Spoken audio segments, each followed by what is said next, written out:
The judge today? Man, hold on. Just watch these three things. You had more than 10 days before you filed the response, so it was untimely. But, you know, this is, with apologies to the Four Tops, this is just the same old song, and it wasn't good the first time.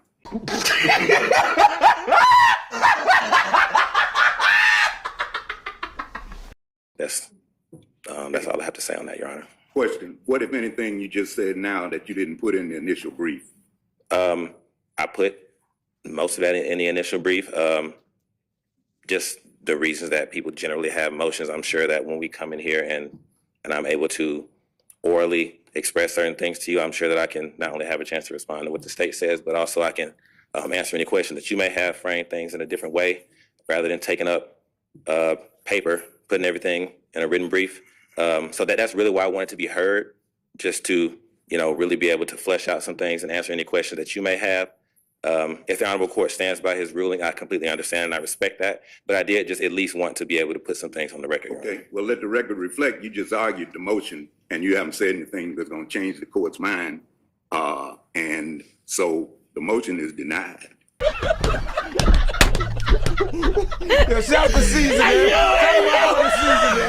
And on this case, Your Honor, the state conveyed an offer in writing, which I've conveyed to my client.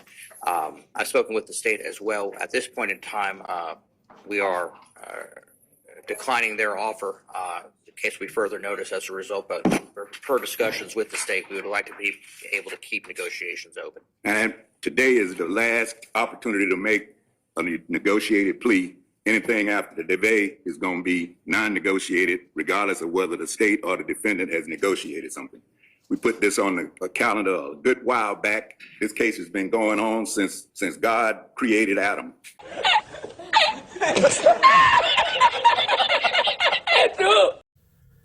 Yeah, I hope you got your popcorn ready, because this going to be a live one. If you watch this on a late Friday or wherever and how in which you watching it early Saturday, shout out to you.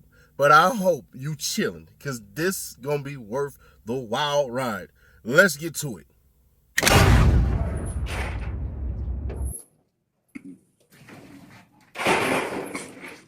Good morning, ladies and gentlemen. My name is Alford J. Dempsey, Jr. I'm a senior judge with the Superior Courts of the state of Georgia, and this is the final plea calendar for the YSL 7 defendants. I'm going to go ahead and call the calendar, and by this time, they have been updated offers that may or may not have been the same or different than what may have been previously made, but they have in fact been made, and defense counsel was instructed to discuss it with their clients. And as I call the calendar, we'll hear what, if any, announcements are being made, whether there's a plea, whether there's a further notice to the trial calendar, or whether or not they need a moment to confer with the state and the defense counsel further before an announcement is ultimately made. So, all right, everybody, I need to have it quiet in here, okay? No chit-chatting and all of that. State versus Miles Farley. Good morning, Your Honor. I'm Stassis Mendez on behalf of Mr. Miles Farley. We'd like to please be further notice to trial. All right. State have any announcement to be made with regards to this defendant? No further announcement, Your Honor. Your Honor, may we be excused? All right, just 1 second. Is this, as I understand, whatever the offer was is no longer available as of today?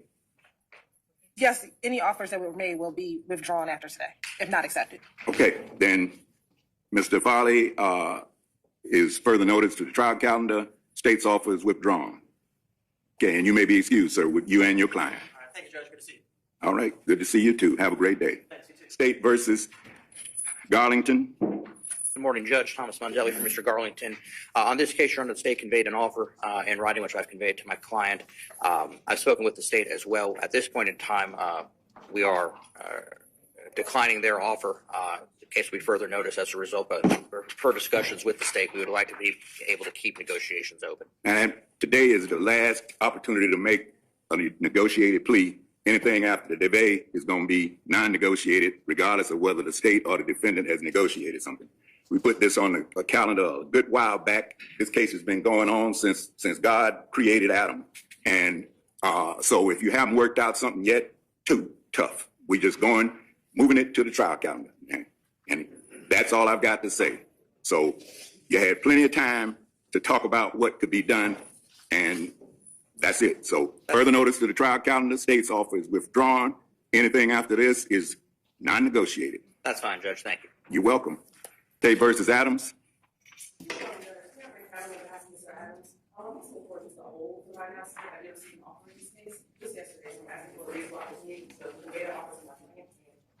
We'll do a pretrial.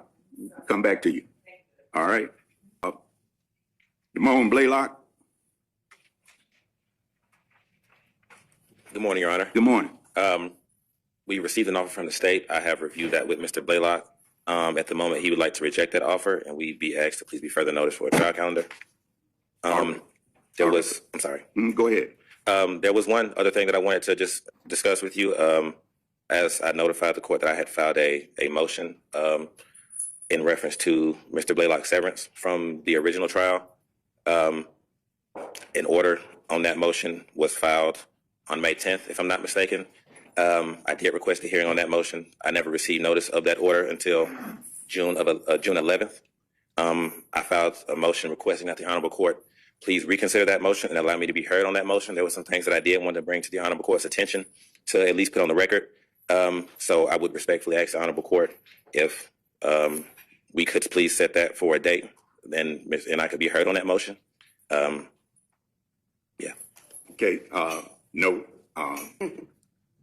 I decided it based on the brief.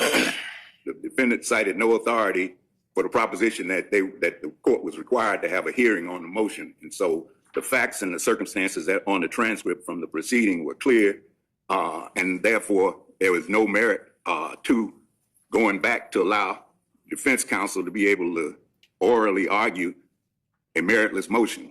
Second thing, we filed it in Odyssey, and from what I understand, your information is correct. So that's what we're supposed to do, file it, and it's supposed to go to counsel. Well, I don't know why you didn't get it, if in fact you didn't get it. But the more significant is the fact that Ms. Chavis, this case manager, emailed you a copy, and you didn't file a motion until 11 days or thereabouts after you actually clearly had notice of it because you got sent to you. And then the Superior Court rules, if you want to make a motion for reconsideration, you got to do it within 10 days. So even if you didn't get it under the normal Odyssey process, you had more than 10 days before you filed the response. So it was untimely. But, you know, this is, with apologies to the Four Tops, this is just the same old song, and it wasn't good the first time. So with no disrespect intended, I'm not going to just take up court time to allow somebody to come in to argue a case when the pleadings clearly make, and the facts aren't really in dispute. Therefore, that motion for reconsideration is denied. Okay, Your Honor. I understand. Further notice into the trial calendar, correct? Yes, Your Honor. I just put just a few things on the record just for purposes of Mr. Blaylock. Yeah, go ahead. Just as it pertains to that motion, I did want to say, so again, that Mr. Blaylock did not consent to his severance originally. Which is in the original brief. Yes, go ahead. Correct. So generally, the trial court is allowed to sever an individual if upon a motion by the defense or the state that it could be granted on that basis.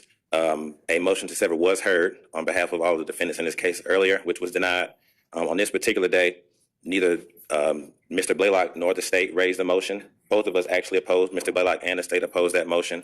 There was no finding of manifest necessity by the court. There was no facts that the Honorable Judge Glanville laid out to indicate manifest necessity on this particular day. The only information that Judge Glanville put was that it served his best interest. To be quite frank, I'm pretty sure it would serve everyone's best interest to be severed in this case.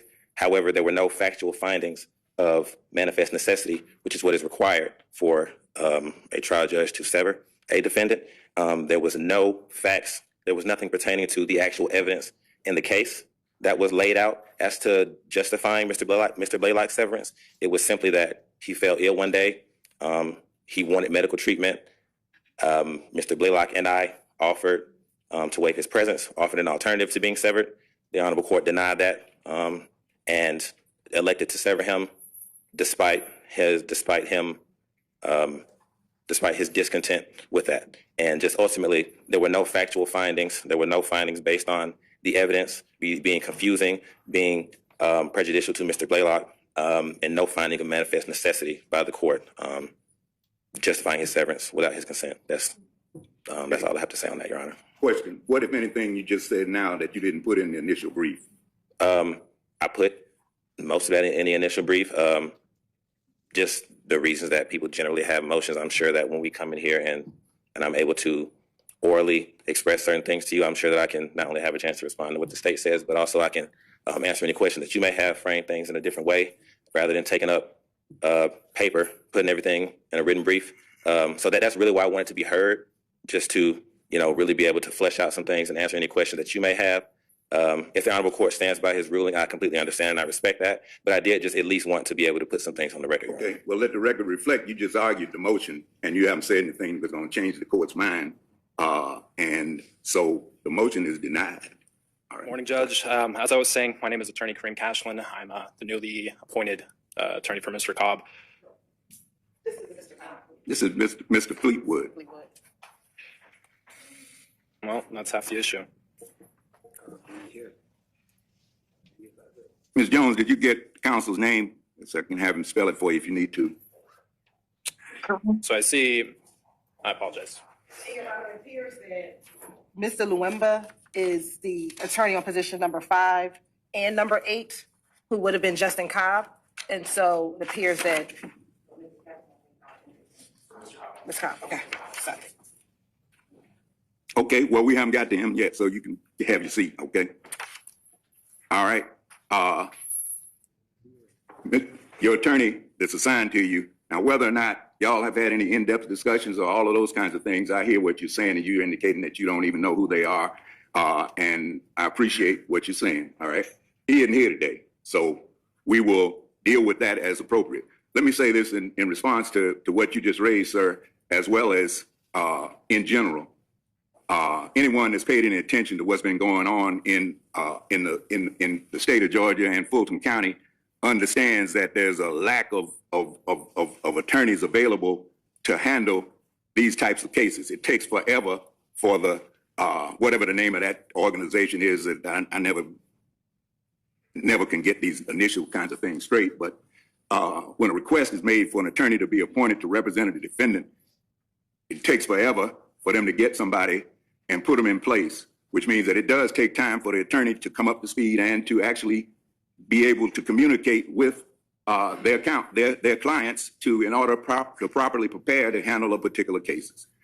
This case has been going on so long that certain defendants may have had one attorney, then somebody left the PD's office or somebody left the Georgia, whatever they call them, Council of Defense Lawyers or whatever it is, and then somebody else has to be appointed and then come up to speed and all of those kinds of things. Well, that's what we're dealing with. So what we do is the best we can do. So if somebody hadn't had a chance to adequately prepare or they aren't properly representing their client, then we do what we need to do to make sure that that doesn't affect the ultimate result of the case. So he's not here today because he has a legitimate emergency. Now, whether or not he's talked with you, met with you, or prepared with you previously, I can't deal with that, and I have no reason to doubt what you're saying. But as far as what we can do today, his father apparently is in the hospital, unless we've been told something that's not true, and I don't have any reason to believe it's not true. His father's in the hospital in a very serious situation, and he's there with his attorney there. We'll look further into the idea of whether or not he's adequately been prepared or been with you to do what he needs to do to represent you in this particular case. So that's the best I can tell you right now. Now, if you want to, you may want to hear what the rest of what's going on. If you would, you can stay. If you want to step out, then we can do that now if the sheriff is able to do that. Okay. He just keep his final plea open, given that his counsel wasn't present today? Yes. Okay. State versus McMullen. Morning, Judge. Good morning.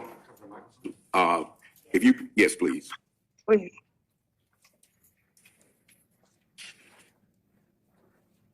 Good morning, Judge. Attorney Lim here for Mr. McMullen. I don't have discovery yet. I am going to get it in different phases, but as soon as I get it, I'll do my best to get this case ready for trial. You were just recently appointed. Yes, Your Honor. Did you not? Well, that's what I'm saying we're dealing with. Guess we'll hold this one open as well to allow to leave it open, and you can continue to come up to speed. Yes, Your Honor. May I be excused? Yes, sir. Judge, can we get him to stay and spell his name for me, please? Yes, M-E-N-G, last name L-I-M. Thank you. Thank you, Your Honor. Yes, sir. Jarvis Bradford.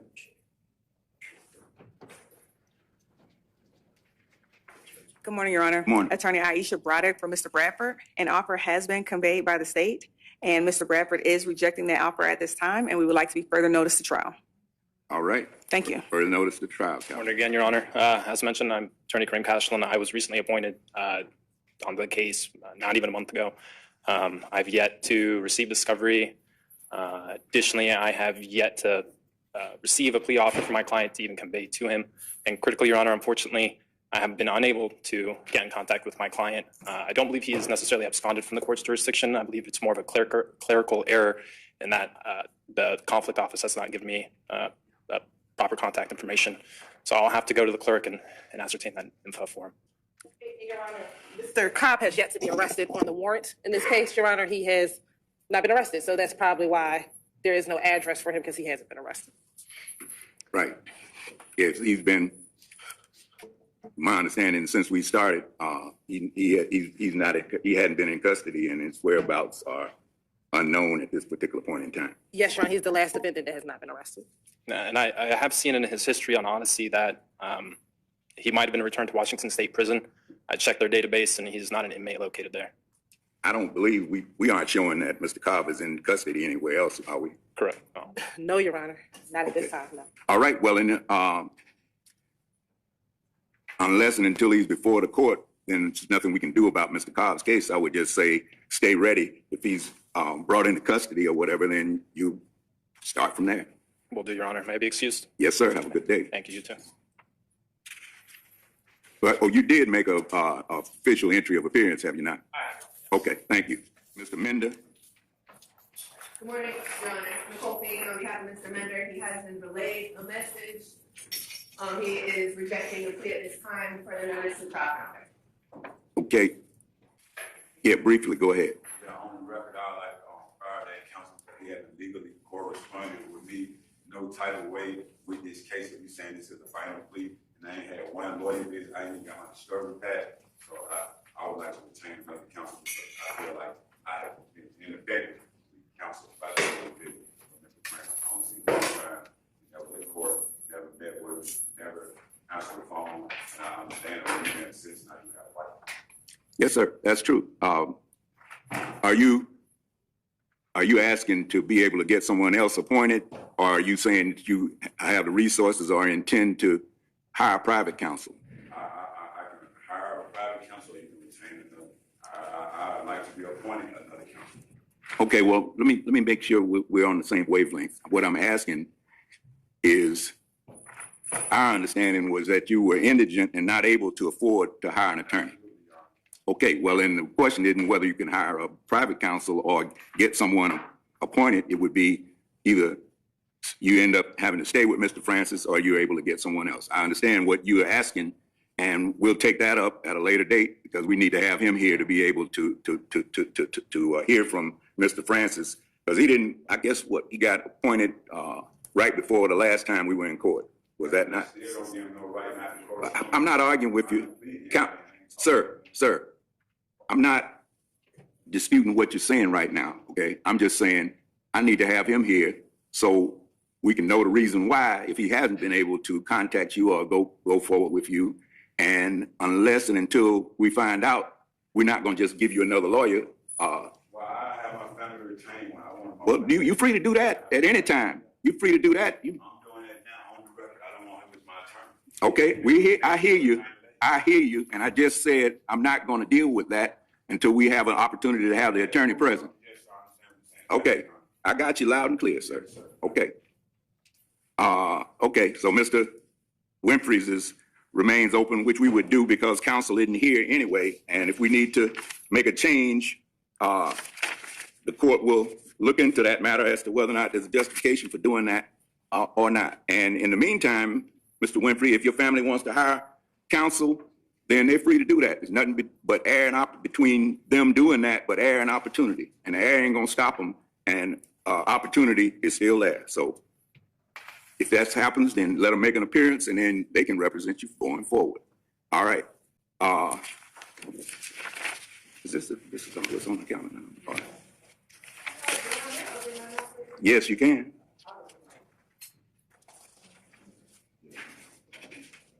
Good morning again, Judge. Tiambre Callan for Mr. Khalid Adams. I have conveyed that offer to Mr. Adams, and we are announcing ready for trial. Okay, further notice to the trial calendar. Thanks, Judge. All right, That concludes my business. May I be excused? you may. Thank you. All right, if there's nothing further, anything from the state? No, we'll just proceed with the other defendants, and I guess when this one is ready for trial, we'll come over and handle these defendants. All right.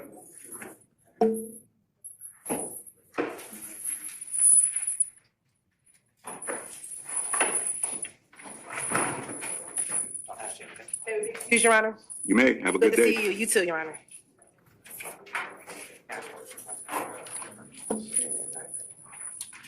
Judge, before they leave, may I have the name of the ADA, please? Sorry, Simone Hilton, Hylton. Thank you. You're welcome. Thank you, Ms. Jones. All right, Ms. Jones, that's it. We're down. All right, thank you, Judge. Have a good day. We see Miss Lovely Hilton working overtime today. So the judge is retired. They begged him to come and do this stuff and everything like that. Could he possibly be the new judge if Glanville gets booted off? I'm hearing no, but hell, money make people do strange things. So I'm not willing to rule him out just yet. He said he wouldn't be doing it, but if they could pay you to come out of retirement, I'm pretty sure they can pay you to stay. So there's that.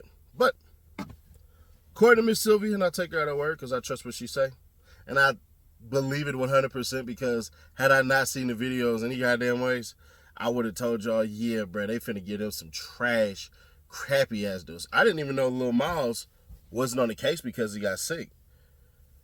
New to me, but either way it go. They all got bad deals. Somebody got a life sentence with a plus 15. Then everybody else was getting 20 years, 15 years, penitentiary time and all that stuff. And some of y'all might be like, damn, why they do that? Because they don't need them. Or they do need them, and the stuff that they were going to need them to do, they just wasn't going to be doing. I got it in my mind, right, that the DA understands that they gave out bad plea deals. Some people do have to come through and testify, but from the testimonies in which we've gotten, there hasn't been one defendant who said, Thug made me do this, Thug made me do that. Now, you had Mr. Bean, I don't recall. But other than that, you really don't have anything. So with that being said, another loss for the state, because at the end of the day, y'all need those plea deals. I'm fairly certain these cats can beat you over the head. Now, it's a mandatory 5 years if they get convicted, and they can get charged all the way up to 20. So there's that part. But also at the same time, bro, I ain't gonna hold you. In my mind, y'all can agree or disagree, I just feel like they're gonna try to get the witnesses to specifically talk about crimes that Young Thug did, so that way it looks better. Why not? I mean, forget y'all being pro or anti YSL. Wouldn't it just make sense on the prosecution side?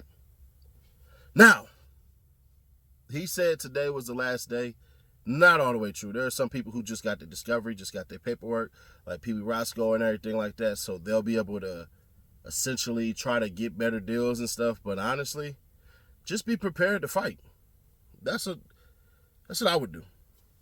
Some of y'all wouldn't, some of y'all would, but I'm gonna be honest with y'all.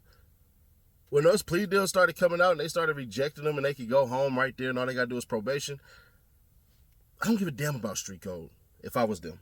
I just wouldn't. Because nothing happened to anybody else who pled or who did whatever and who told and who didn't tell and all this stuff. Nothing happened to them. And nothing was going to happen to them. Because regardless of what I think, what you think, what anybody else thinks about this stuff, these people have regular lives. And for the most part, ain't nobody else going to give a damn about what the hell they doing. When it boils down to what's supposed to happen to snitches, that's all determined by their game, or the person they told on. For people like me or people like you, we're just regular people. So really, real life, it does not matter. None of that crap matters. What we think is supposed to happen or what we would do if we was gang members, whatever the hell. It doesn't matter. Even in gang culture, a snitch is supposed to be dealt with by their crew. And nobody doing anything to their crew any goddamn way, so it really wouldn't matter. If Thug beats all of this stuff and everything like that, from the gunner to anybody else, it does not matter. All those plea deals, none of those plea deals matter. I seen what y'all said about Gunner's video and stuff like that, and I don't want to say what I really want to say, but we'll probably go over that tomorrow. We'll go over what's the little buddy name? Young and Ace dropping his video. That was pretty stupid. So we'll do a hell of a live stream tomorrow, probably afternoon time. But other than that, bruh, they weren't going to take the plea deals. We could surmise that these are going to be terrible plea deals. Why? Because they weren't signed sooner. Just think about it this way. If it's so damn good, you go ahead and do it now. But for some odd-ass reason, you don't do it now. You wait until the last minute. And even the judge was like, nah, I gave you all this time, and you basically just shitted on it, and you didn't want to do what the hell I needed you to do. But I like the judge. Somebody asked me the question of, hey, if that judge is there, do you think Thug would have a shot? It would have been better? I'm going to tell y'all this. We would have had so many damn moments that this trial would have blew up way before this thing mentioned in the Four Tops and Adam and Eve and all this stuff, and damn near said tough titty. So, Judge Glanville don't really give y'all sound bites like this judge did. I'll be fair, so, nah. Now, once again, Sylvia said, he said he ain't coming to do the YSL trial. I don't think so. I think with enough money, he'll be able to do so. So we'll see what's going on. I think I could drop the Glanville video, but I'll probably do that Sunday, and then we'll just do a live stream tomorrow. And then Monday, we're back in court for the voicemails. And then Wednesday, we'll see if Glanville, if those ex parte transcripts are really bad or they're really good. I'm hearing conflicting reports. I'm hearing some reports, them transcripts are bad, like really bad, that Thug is getting bashed and everything like that, all of that stuff, and the judge don't really like Young Thug. It's possible. So that video I dropped yesterday, the ending of it, the Ashley Merchant part, that's definitely going to be the angle that they take. Because, hell, it's the only one they have. The deal that Thug had, Thug had a plea deal, but Thug's plea deal was to sit in prison, I think, for like 7 years. So there's that, but we're going to see, bro. I'm still going to hold my reservation because if I'm wrong, I'll be wrong. But y'all know the Supreme Court kicked that goddamn kicked that motion to have the emergency hearing. Y'all didn't come on my page and be like, damn, Seti Nash was right. Y'all going to make up whatever excuse y'all want to make. Y'all be like, oh, no, well, he didn't do this, he didn't do that. And I can be like, the judge told them in that meeting, you're not even doing it the right way. Oh, no, it's strategic and all that. All right, cool. But Seti Nash was right. But we'll do that tomorrow.